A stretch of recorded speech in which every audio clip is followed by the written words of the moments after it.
Let's see if we can juice this conceptualization roll here.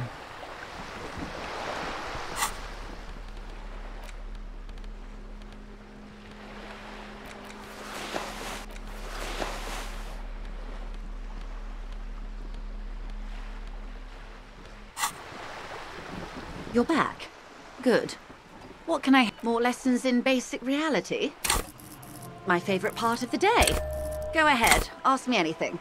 Glad to have been of assistance. More lessons in basic reality? What is all of this? The scent, the sound, the air. 17%, let's go. What world is this? What world? The only one, I suppose. The world of matter. And its pale antipode. The fading pearls of her eyes look to the sea. The camera of her mind glides over the surface of the water. What do you see? Great bodies of water. Forest-covered surfaces. Clusters of light where the cities lie. You've seen the montage. We all have. This world is enough. It must be. This is the greatest and the kindest arrangement the atoms had in them. The best of all possible worlds. Indeed. There is a term of endearment they coined for it, in the DeLorean century, when humanity was high on this world, discovering more and more of it, these archipelagos included. What is it? Elysium. Elysium. The world needs a term of endearment. It does. There are those who would call it hell. What is hell? A term of hatred that originates, like many such things, with the Mesk petro-fascists. I feel like I don't feel like I've got the whole picture yet. Oh, you want a picture of the world? There is no complete set yet, dear. They're having some trouble reaching orbit. She raises her finger to her lips. How come? Great things are difficult to achieve. For now, we're viewing the world from the inside, sideways. Inside sideways? What shape is the world then? We used to think it was a sphere, but that is beginning to look less and less likely by the day. You wouldn't know it from the tabloids, but the ORG nations have been launching weather balloons into the lower ionosphere since the 30s. ORG, Occident Revachol Grad. There's a steadily increasing trickle of images. Between the big three scientific contributors, they're piecing together a dark grey corona. A dark grey corona? Yes. Pale covers 72% of the surface. There are grey flares and prominences, even arcs above entire isolas. The images are blurry, but if there was a sphere in there, it certainly looks like it fractured a long time ago. A cold fear seeps into you. Oh my god, wait. What the hell are you telling me? You seem to be spooked. Please don't be. Her voice becomes homely, calm. She lets a moment pass. The pale. And what do you mean, corona? They say there is a rarefied envelope of matter surrounding the darkened disk of our planet. That is, if we are still living on a planet. Or, to speak more plainly, imagine vast swathes of land disrupted by nothingness. I am sorry, dear. It must sound quite terrifying through the acute encephalopathy. Even scientific positivism isn't entirely convinced about what we're dealing with here. But this is one of the greatest questions of our time. Maybe when they get the complete set together, it will jolt us out of our rut, bring us together, however naive it may sound. A fractured corona doesn't feel like it's going to bring anyone together. You have misimagined it. I don't have the power to convey to you the effect and geometry of the images that depict our world from below low orbit. It's like the crowning of the world. It's insane. Very disco. You'd love it. Well, If you say it's disco. See? Everyone finds something worth holding on to in this world, however wasted its opportunities. Suddenly, you're conscious of yourself standing there, on whatever this all is. Your arms hang down by your sides. What is pale? The pale is not, technically speaking, part of reality. It is the opposite of reality. Okay, but what is it? A definition. Okay. The pale is the most dominant geological feature of the world, Detective. The separative tissue between the islas. It is the interinsulary mass. Wait, and what is an isla? Isla is a Messinian word for a continent of matter, enveloped on all sides by the pale. Also, isolation, or landmass. We used to believe there was only one. In the last 4 centuries, we have discovered 7. Mundi, Seol, Samara, Ilmara, Grad, Katla, and this, Insulinde. And Insulinde is... An oceanic isla. It comprises mostly of water.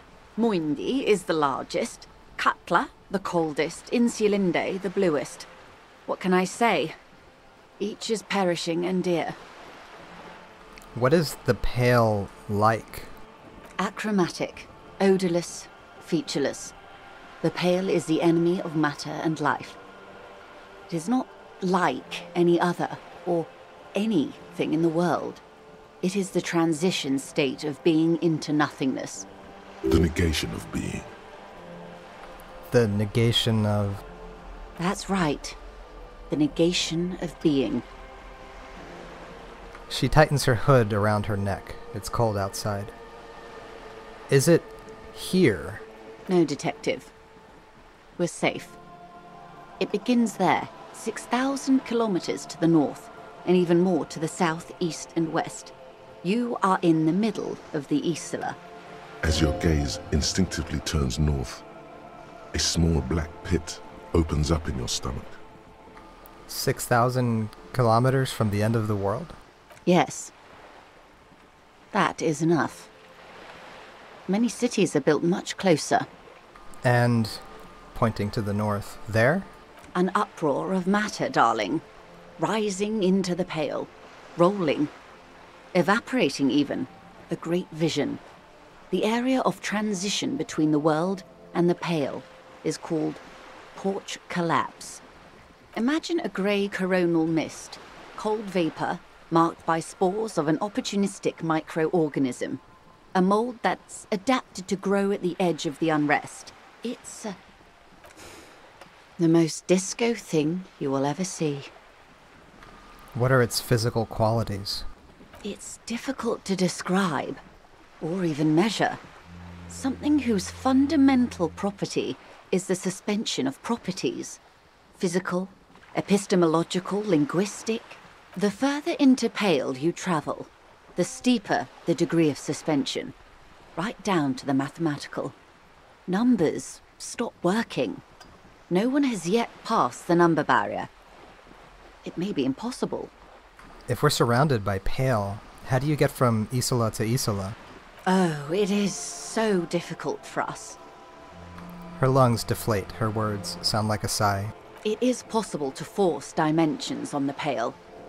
In modern times, we can even compress its latitude, bouncing radio waves from one end to the other, shortening the path. But it is still hard for humans to navigate the pale without getting lost, or having our minds damaged. The pale can damage the mind. Extensively. How? Some say the damage stems from extreme sensory deprivation. Others argue that pale somehow consists of past information that's degrading, that it's rarefied past, not rarefied matter. They call it the blend over of the self. The pale does not only suspend the laws of physics, but also the laws of psychology, maybe history even. The human mind becomes over-radiated by past. Who says and who argues? Who says and who argues? The logical positivists say the dialectical materialists argue. What does this overradiation feel like? It feels terrible. Absolutely terrible. International standards strictly limit civilian travelers to 6 days of pale exposure per year. It's more for her. Way more. You're not a civilian passenger. No, nameless detective of the Citizens Militia. I am a member of the Entropanetic Business Class. I'm cleared and trained for 22 days of pale transit annually. Perhaps that explains her strange pining after the revolution. Some degraded early memories. Someone else you've met may have been exposed as well. The strange grey-haired woman in her lorry. Do lorry drivers pass the pale? Yes, carried in the hulls of airships. It's a horrific job. Automation will abolish it soon. That poor woman must have stories to tell, like you wouldn't imagine. Are you overradiated? Up to my gills, officer. And what is entropanetic? Entropanetics is the scientific study of the pale, or a recent iteration of it by way of grad. The study of the pale reaches back 6,000 years. The Pericarnassians called it the Western Plain. They had not traveled the entire circumference of the Pericarnassian Super E-Solar. It was not merely in the west, it was everywhere, even then, surrounding them. Did they cross it, the Western Plain? There are signs of pre-modern crossings. Successful navigation of the Pale relies not just on technical know-how, but intensive psychological preparation. Some of these tactics have been known for thousands of years. What has entropanetics changed, then? Nothing. We remain powerless before the Pale. The only real advance in Pale transit is the speed with which an aerostatic craft can pierce it. Less exposure leads to less effects later. Aerostatic craft. Hybrid airships, detective. Conventional rotors or jet engines no longer add velocity after the point of reference for motion is suspended, once you've crossed from near pale to far pale. In essence, we throw them in and they come out the other end, if we throw them precisely. If we do not? Then they don't. Gone, like a skipping stone beneath the surface. How much pale is there compared to the world? The pale outweighs reality 2 to 1. There is more pale than there is matter, and the ratio is slipping. Slipping how? To our detriment, or? What do you think, detective? She looks you in the eye. It's growing. There is more and more of the pale. Precisely. One of the few measurable effects of the pale is that it is expanding at an unknown rate. An intuitive conclusion of that development is that one day the pale will cover everything. But this sort of talk is mostly left to extremists.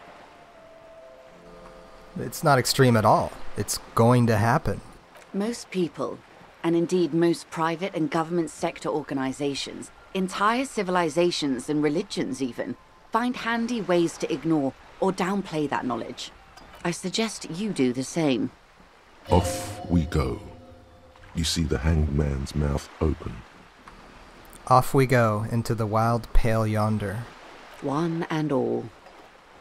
They say pale is death, but for the universe. Why should we just leave, and the world get left behind? Let's return to reality, please. Yes, sweet reality. But before we do, tell me, detective, is this the first time you're hearing this? Do you really not remember anything? I sometimes sense vague shadows of a past, and it's not good. Then tell me, what do you think of the pale? You were right. It's disco. Mm-hmm.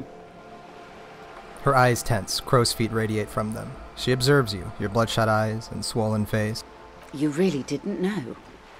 This does not spell good for the investigation, detective. If you don't know even this, then... She stops mid-sentence. This investigation will be my masterpiece, the one they remember me by. I promise. I hope so. I truly do. If I may suggest, hold on to your colleague, Kitsuragi. I ran a check on him and he is very competent. In the meanwhile... Some of that assurance is meant for herself, as much as it's meant for you. She must have a lot on the line here. You have me. I will assist you in any way I can, even if we have to do it one basic term at a time. She gives you a slight bow. That's all for now. Glad to have been of assistance. The little that I know. Anything else? Thank you, that's all for now.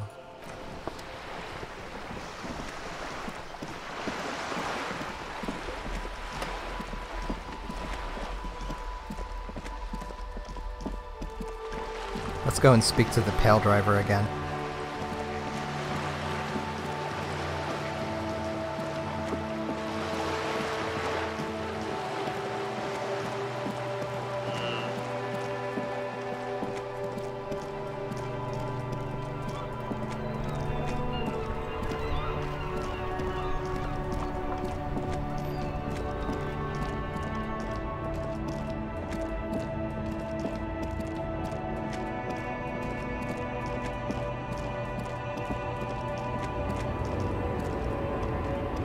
The woman is still hunched over the railing.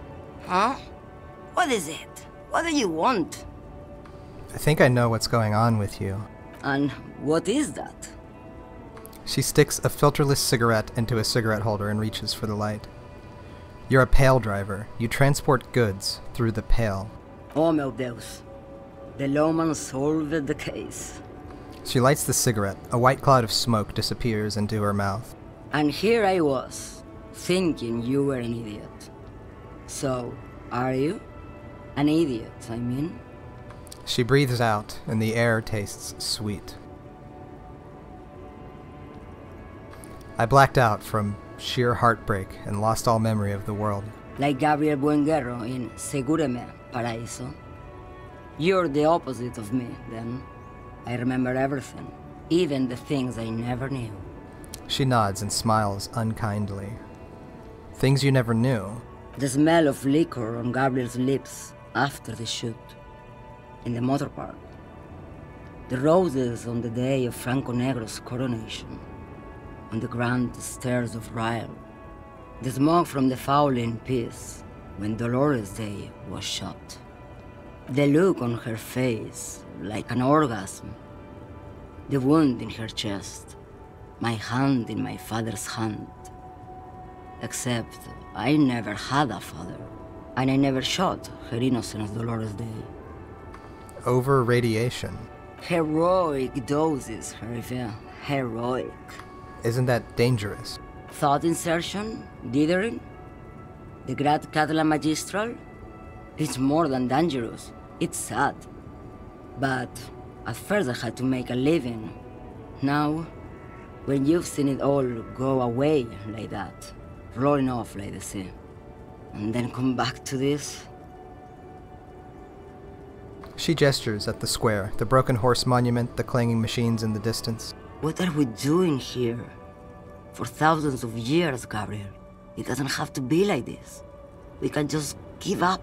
We can just become a vapor. What does it look like, the Pale? Like looking into the ocean at night, in the dark. And... You cannot see it, but you know it's there. And it's big, bigger than anything. Bigger than all the other things combined. what does it feel like?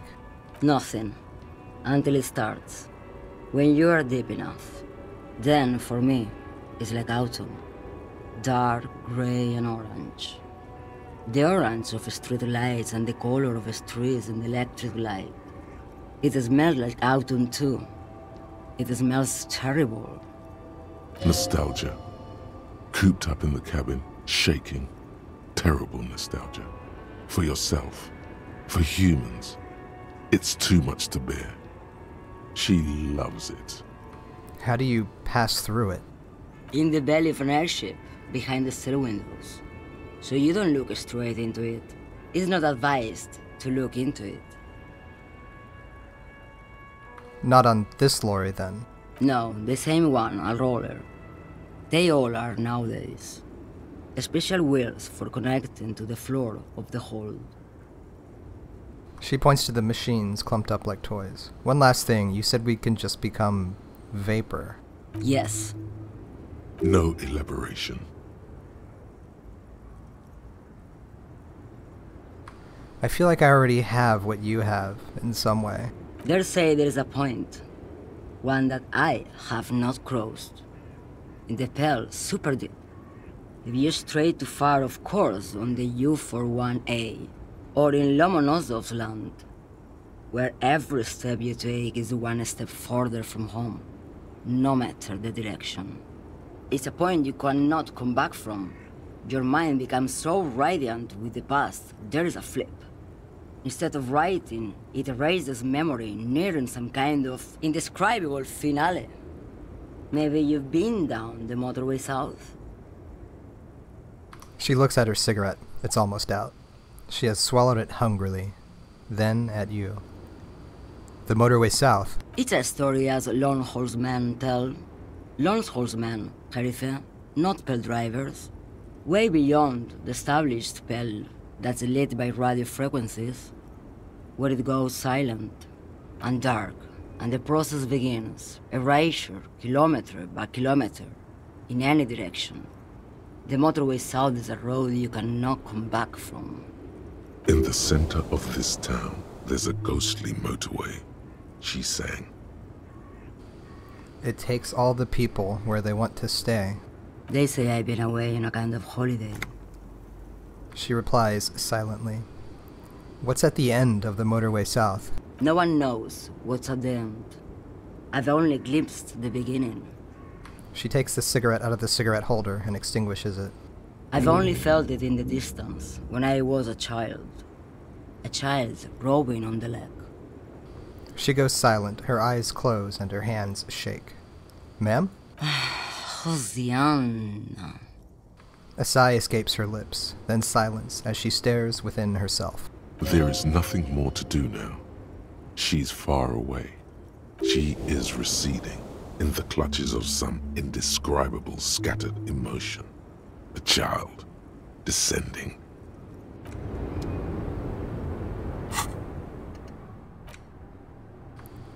A new thought. Motorway south. Temporary research bonus, -1 visual calculus, bizarre angles. Research time, 8 hours 10 minutes. The problem. At the edge of the map, the landmass begins to disintegrate into pure trigonometry. The ocean melts, becoming a tangle of sines and cosines. The mountain range turns into a sharp-angled azimuth. Its green rain shadow dithers, like music turning into a waveform, and then vanishes. This is the end, a half-remembered textbook from your childhood, the porch collapsing on the edge of the Isola. The transition from reality to Pale. A single vector shoots out, like a rocket. It's the motorway south, splintering off from the known Pale. To where? Where does it go?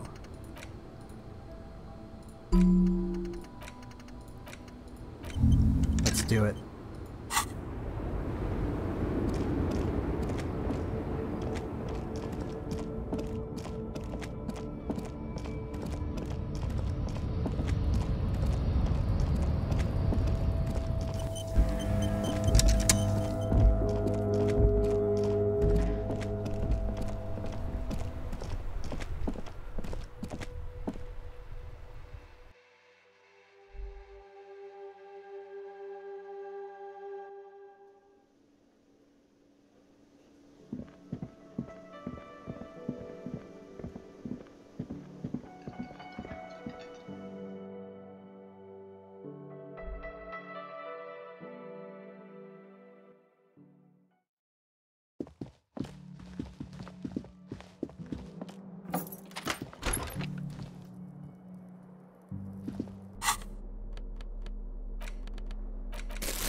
Before we call this one a night, let's see if we can study the remainder of our case files.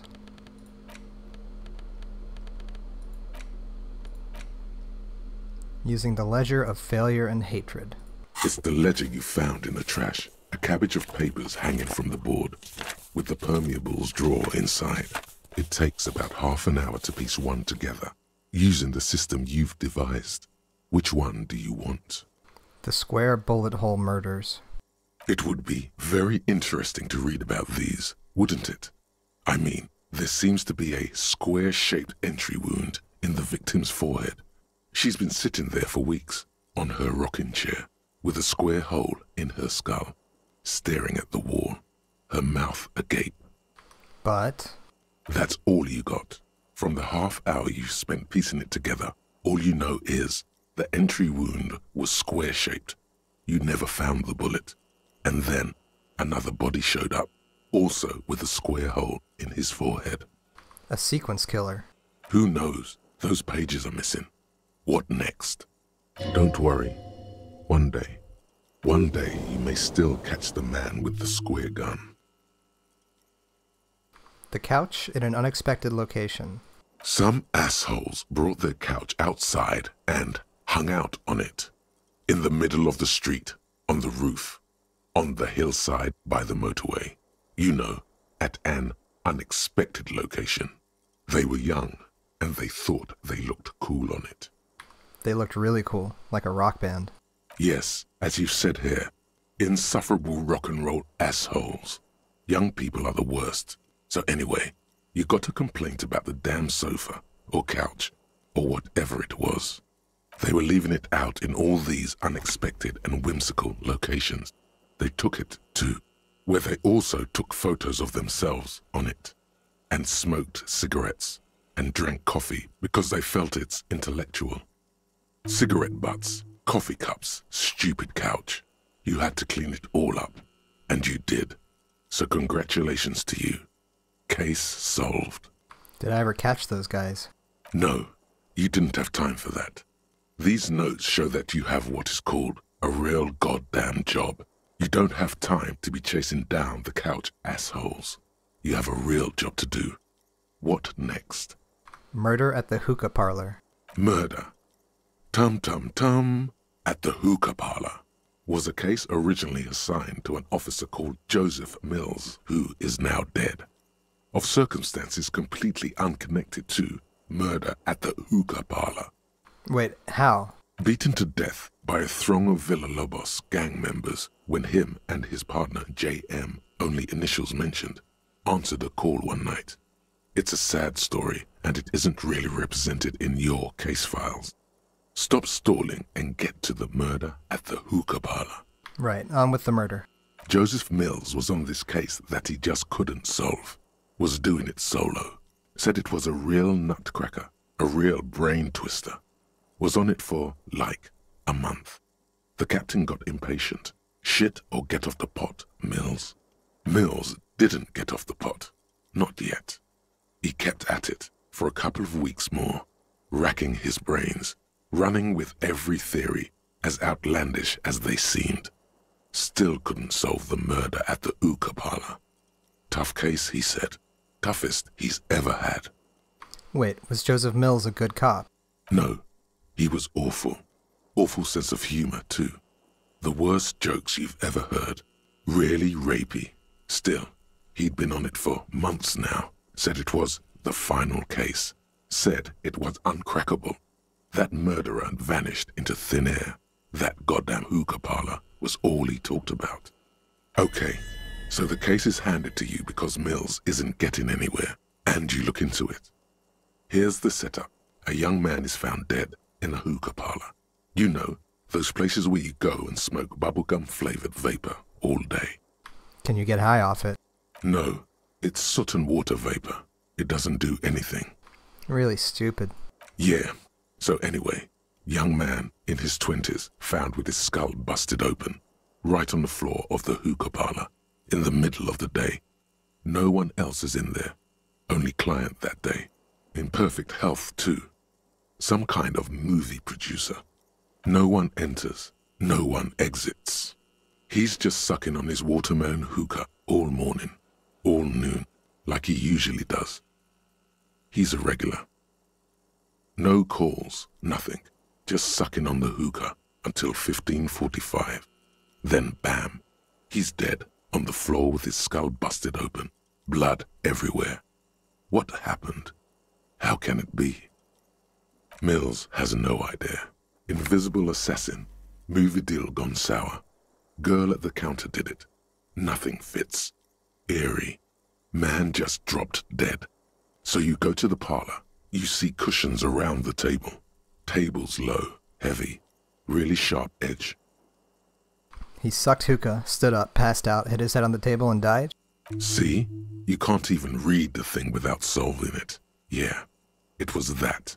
Turns out hookah does do something. It turns off your brain's oxygen supply, and you don't notice it until you get up to go to the bathroom. He must have sucked a lot of it. Yeah, he liked his hookah. Stephen was his name. And what was he doing there for 6 hours? Smoking hookah. Didn't you hear? I don't know. Trying to come up with a movie script, maybe. Anyway, that was Murder at the Hookah Parlor. Joseph Mills wasn't a good detective, and about 30 minutes has passed piecing it together. Next. Not much has changed in the meanwhile. Arson, petty theft, spousal abuse. You don't exactly close them.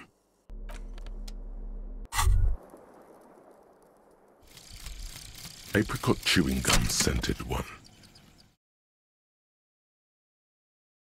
August 2nd, early late summer. You're getting off the streetcar in Le Jardin, east of the river. Her father and mother are middle class. The nylon of her little jacket rustles next to you, in the dark, like autumn leaves. Her heels click on the pavement. You're walking up to the gate in front of her parents' house. She takes out her chewing gum and you kiss her. A feeling like electricity flows through your whole body.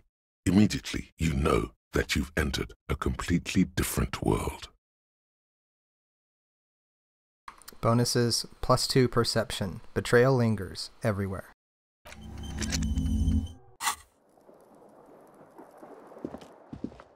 The bed is still cold from the broken window, and not too inviting. But it's yours. You've earned it.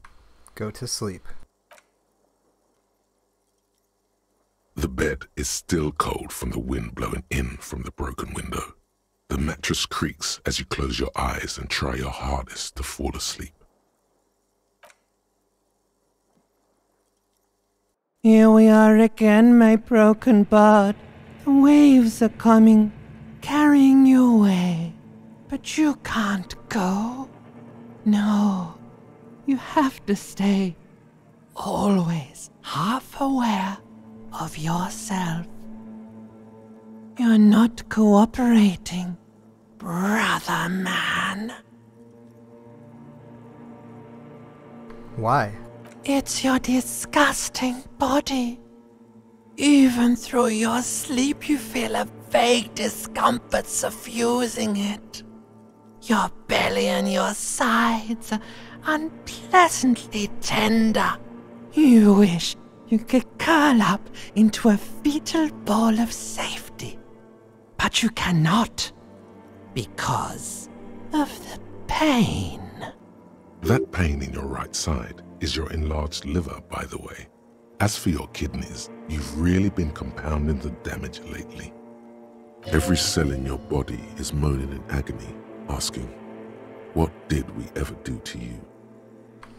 It's all the system's fault. The system failed me.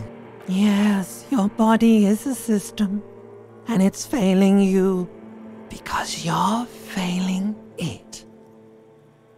I'm an artist, and liver damage is my art. Oh yeah, baby. Frame your suffering as a masterpiece. Only one problem. No one's watching. It's boring, buddy. Boring as death. You're just stuck here, in the half-world. Could try looking at other people. Really looking. But why would you want to start doing that? I will. I'm looking at people all the time. I like them. Sure you do. They're all so friendly, aren't they? Some of them are. Some of them are nice. Others are scared. At least they're interesting. Each one has a process just like yours, running in the space between their ears, full of secrets. People are beautiful, statuesque, parodies and tragedies of themselves. A great democracy of creatures. What do you think you're doing right now? Coming to some greater awareness? Look at all these lights, blinking in and out of existence. Thoughts! You're just pretending that you're asleep, even to yourself, while the world goes on without you.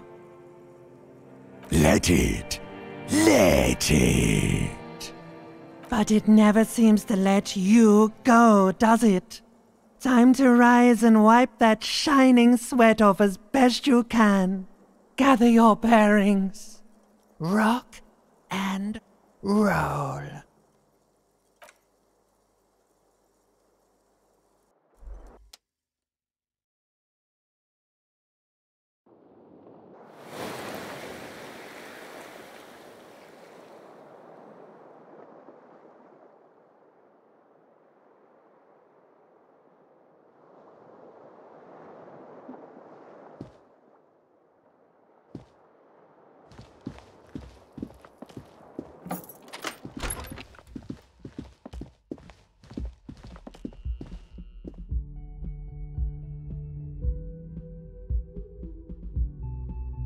Let's meet back up with Kim and use the radio.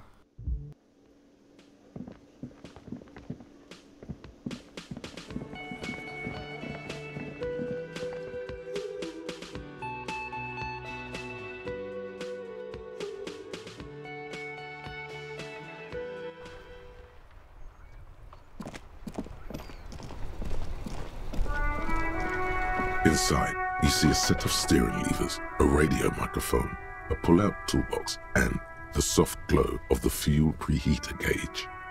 Tap on the fuel preheater gauge. As you tap on the gauge, the indicator pin jerks as if startled. It's in the large orange sector, indicating the engine is warm. Next to the gauge is a red switch labeled heat. No, that's enough fun with the foldable headlights. I know they are mesmerizing. They are also fragile. I'm not going to turn it on for you again. This is Precinct 57. How may I assist you? Have you heard back from the ICP about the serial numbers? Yes. The armor was produced by Fairweather in their facilities in Bétancourt, sur la Clé in 42. It was part of a special order for Corps de Pharmacie, a security firm contracted to protect the interests of Oranese pharmaceutical companies in the Seminine conflict. So, it seems the armor went to Seminine. That's where the paper trail ends, though. Even the firm has proven difficult to track. Corps de Pharmacie has been renamed several times over in the years since the armor was issued. I'm guessing one of its names is Krenel? Yes. That is the most recent name the ICP has been able to connect to the CVP. And the one before it was Downwell. I also have one called Sediment, but I think that might be a different contractor. No, they work called Sediment. And somatosensor, it seems. All that during the last 9 years.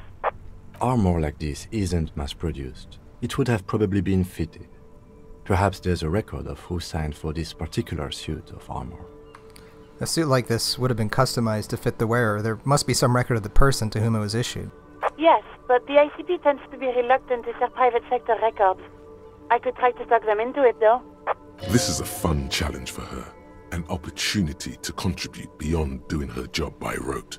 She'll gladly put in the extra effort for Team RCM. Yes, thank you, officer. I really appreciate your efforts in this case. Glad to help. Call back tomorrow.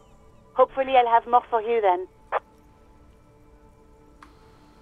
I have a feeling this isn't going to go anywhere, but did you find out more about the owner of the armored boots? Not yet.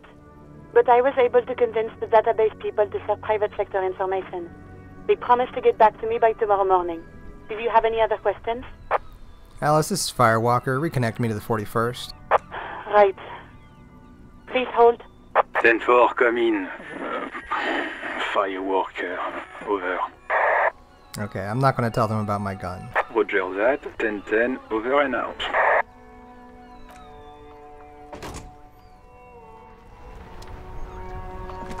So we've got a few things now. We could go back and talk to Everart, we can talk to Titus Hardy, and we can also cross the canal to the other part of the game world that we haven't been to yet.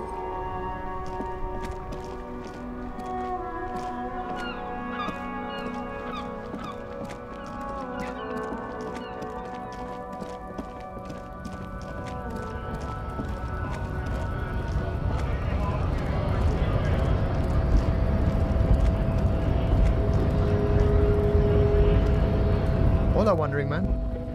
How can I help you? That weasel I visited, turns out he has one hell of a colonial mug collection. Yeah, the janitor who gave me the key to his apartment said the guy's a bit of an asshole.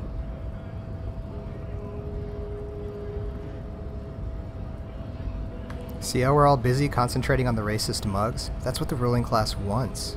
Yeah, it would be really bad if we got into an argument about it. Waste of a good noon. Or afternoon. Or night. Anyway, thanks for helping out, friend.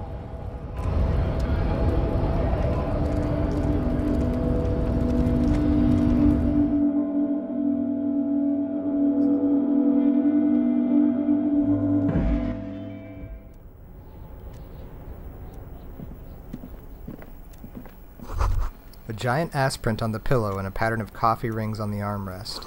Somebody is habitually chilling next to the radio.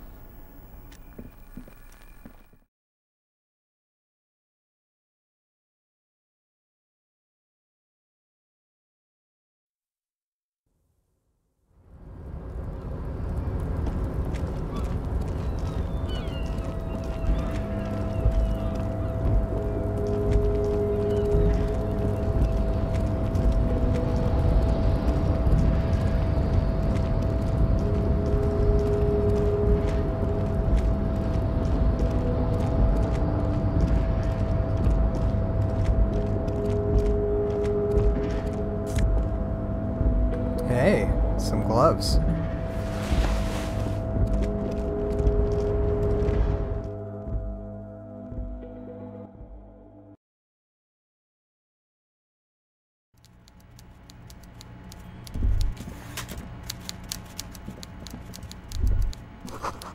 Look, something forgotten on the coffee table.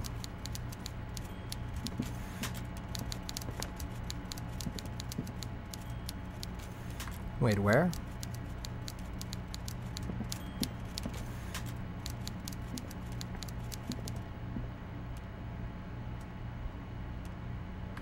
Don't seem to see anything here.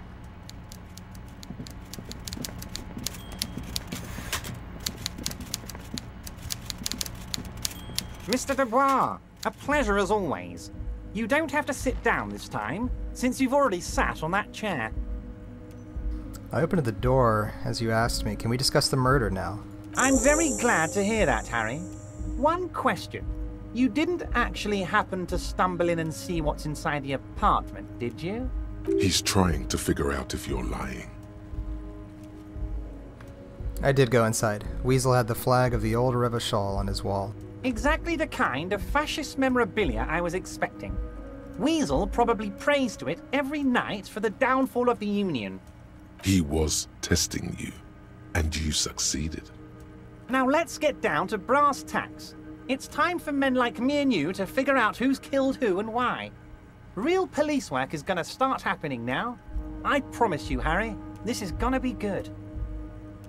There was a collection of colonial mugs there, too. And I found a similar mug in the trash with the hanged man's clothes. Racist mugs in the trash and in the apartment?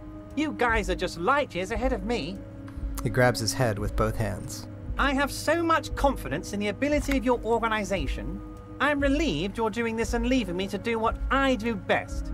Helping people. With the power of politics. Yes, yes.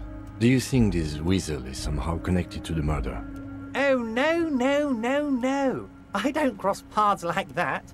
All I want is for you to succeed in your investigation. I would never complicate things for you. Oddly, it seems to be true. But this weasel might have cleaned up after the killers. Believe me, Harry, he's a nobody. Just your basement variety nobody. Can't imagine him being connected to a high-caliber case like this. But he does live nearby. Maybe it's a pedantic weasel. Fascists are known to be neat freaks. I feel like a real detective right now, Harry. Am I getting this right? He imitates bashing something with an imaginary baton. There's more to police work than whacking an imaginary baton. Of course, Harry. I'm not a real police officer. You are. That's all he's going to say on this subject. I've heard about a connection between the lynching and the strike. I'd like to hear what you know about it. By now, I'm sure you've figured out who the dead man was working for. The bad guys. Wild Pines. Sent to scare us.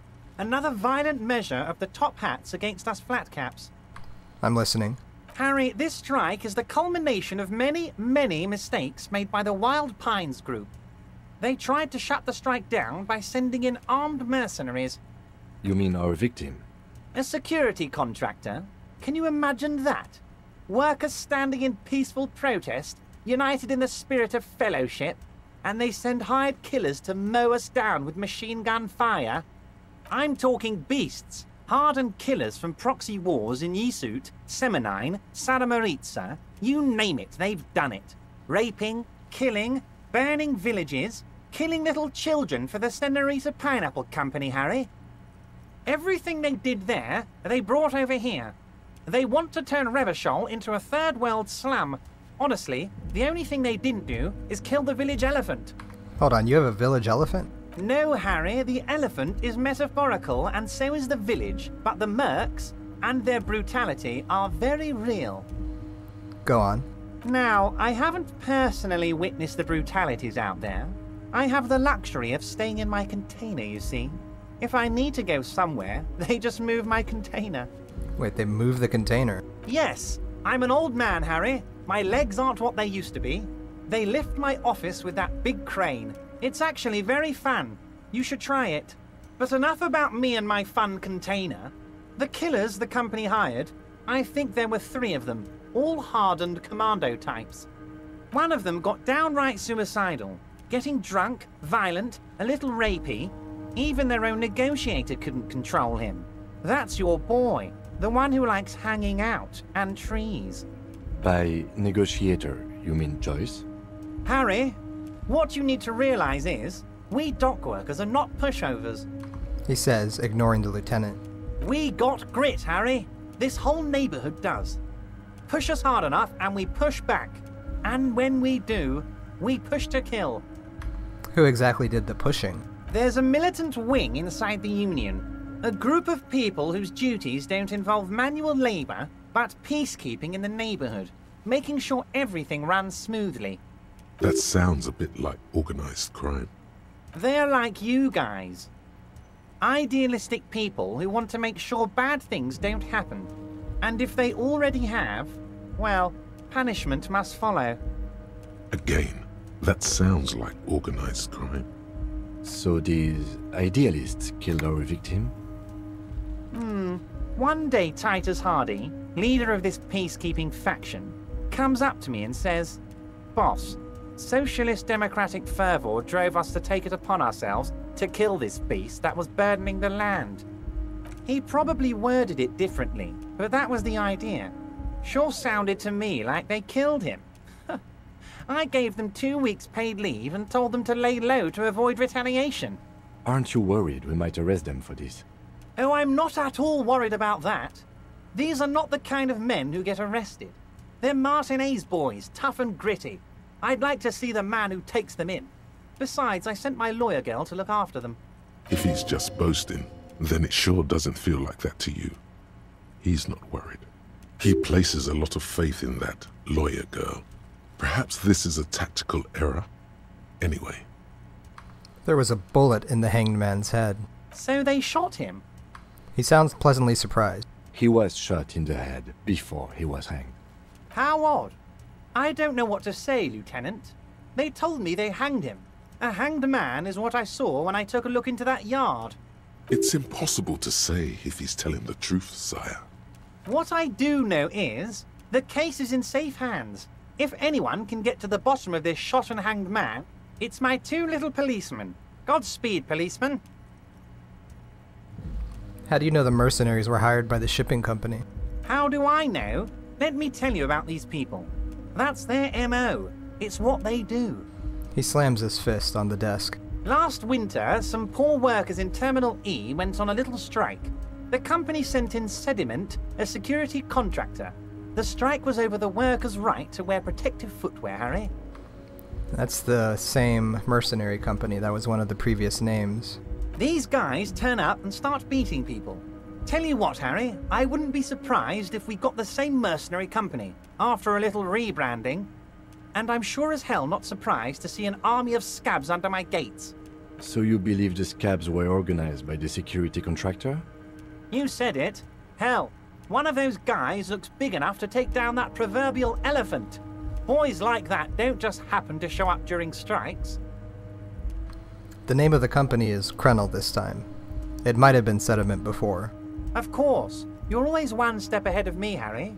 I'm no genius. I'm in this position because people like me. The remaining mercenaries are organizing a tribunal to take on the Hardys. Tribunal? That sounds serious, Harry. We Union men should be shitting ourselves. I wish you hadn't told me that. I'm gonna lose sleep over this. Let's change the subject. He's clearly happy about the tribunal. You don't seem too worried about it.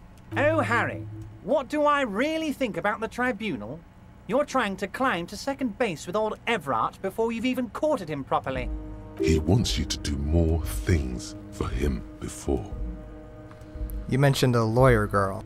Oh, Liz is a bright one. I paid for that law degree myself, thinking it'll probably turn her all fancy. But hell, Harry, she came back a firebrand socialist. Sometimes she scares me with her zeal.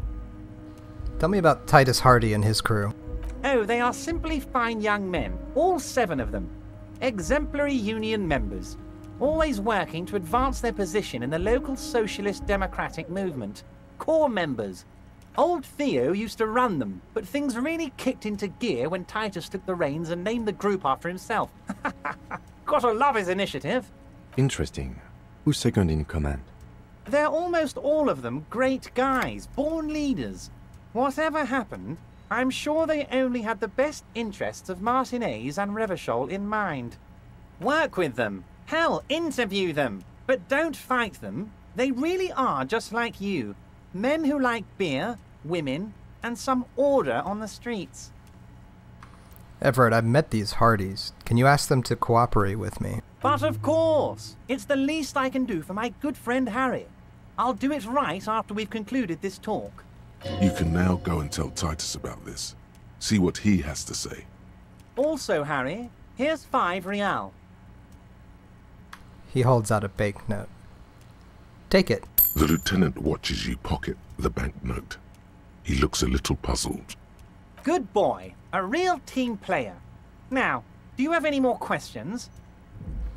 Good talk. Let's conclude for now. Was it a good talk? I'm not sure we made much headway here. I was hoping we'd bust the case wide open. Heck, I even wanted to tell you what I really want to achieve with the strike. I don't know what happened, Harry. I wanted you to feel like Mr. Martinez. And of course, I also wanted you to find your gun. But it's like I can't completely trust you. Yet. Yet. Yes, Harry. It's like I can't fully trust you if you're not a man of the left. I want to, but I just can't. He says, slowly shaking his head. A man of the left, so you have to be a social democrat. He's been hurt too much in the past by men who aren't social democrats.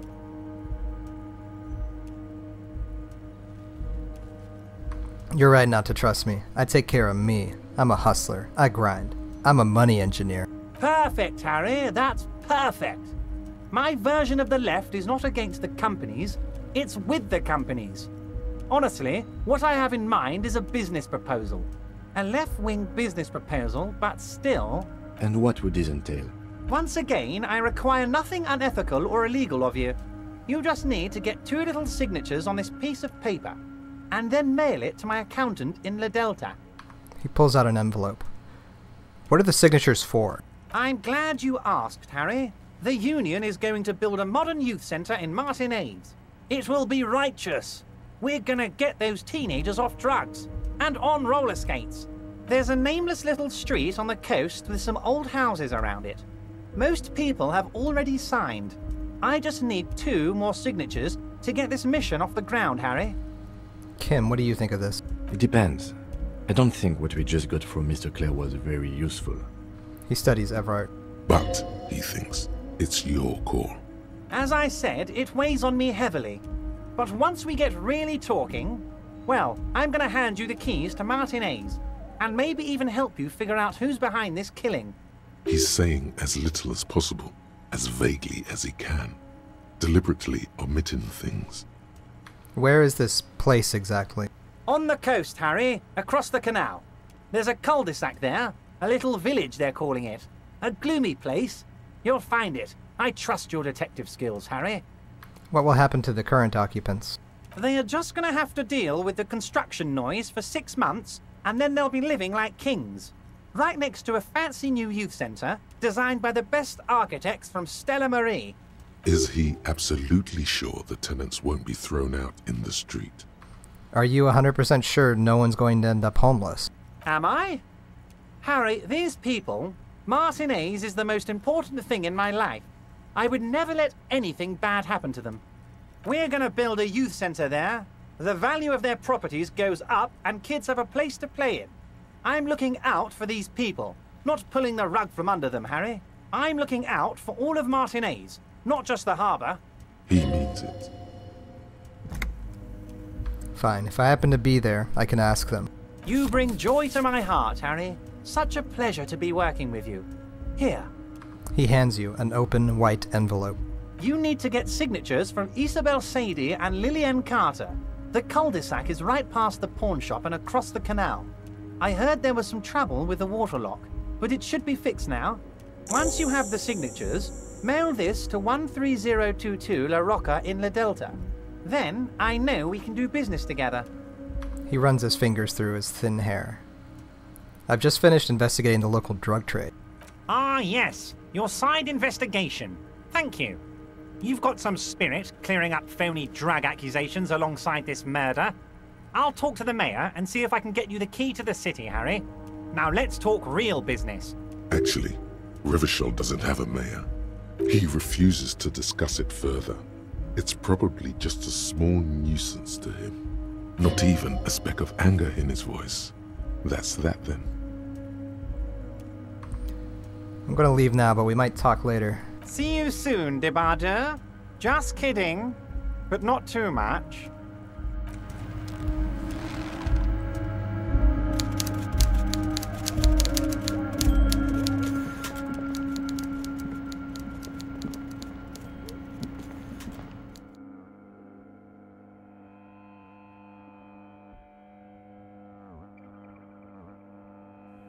So Titus should hopefully be more cooperative now. Let's see if there's anything new from Leo. Oh, hey, mister. I need no trouble at all, mister. No. Nah, nothing new there.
work on a couple of our side things real quick before we call it.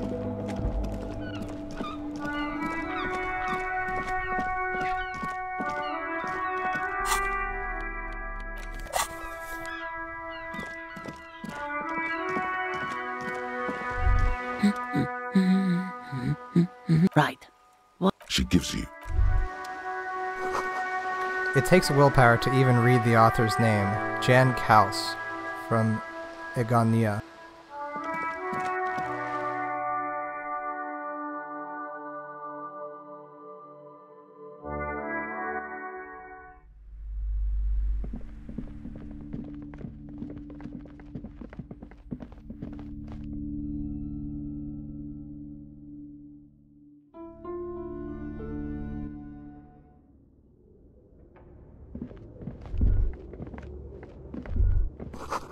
Smells like leather and sweat.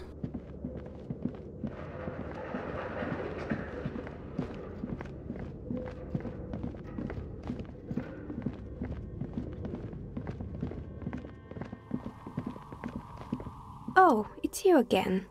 Are you looking for a die? Yeah, I came back to pick up my die. Very good. That will be 7 real for 1 custom die. Here you go. Here's your amber die. The dice maker opens her desk drawer and hands you a die the color of dark syrup. There appears to be a small fly embedded within. It's like looking into a lost little world.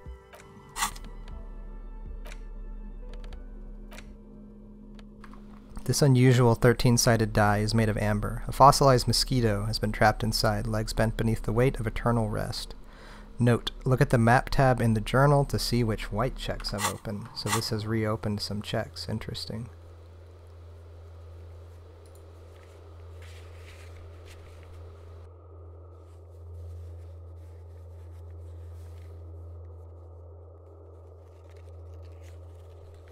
That's a lot of reopened checks.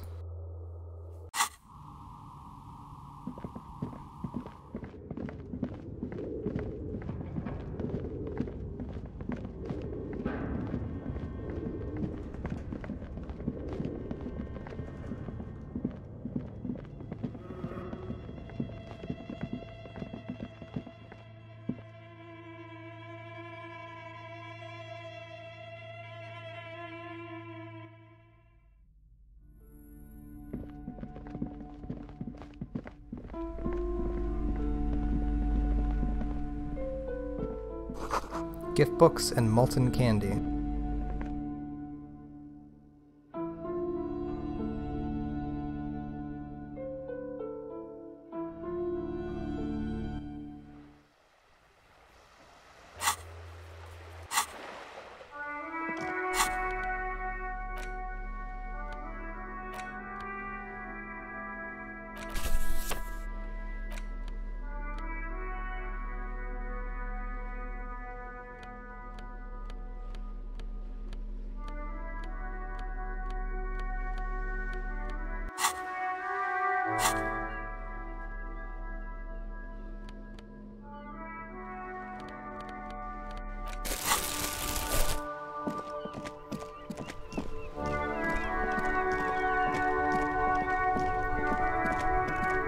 Make way for the master poet.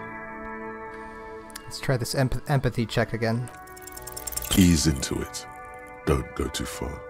You really are. Just like that. No dice.